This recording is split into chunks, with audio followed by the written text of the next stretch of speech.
পুরো ওয়াজটা একটু শুনবেন। ফাআম্মাল ইনসানু ইযা মাবতালাহু রাব্বুহু ফাআকরামাহু ওয়া না'আমাহু।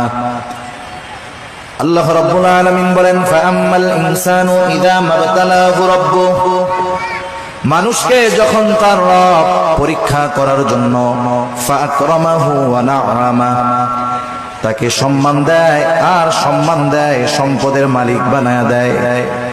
একটু খেয়াল করেন, আল্লাহ তাআলা বলতেছেন মানুষকে পরীক্ষা করার জন্য যখন তার রব তাকে সম্মান দেয়, সম্পদ দেয়, তাকে নিয়ামত প্রদান করে, সে নামাজ না পড়ুক, রোজা না রাখুক, সে মানুষের কাছে বলে বেড়ায় ফায়াকুলু রব্বি আকরামান, আমার রব আমাকে সম্মানিত করেছে।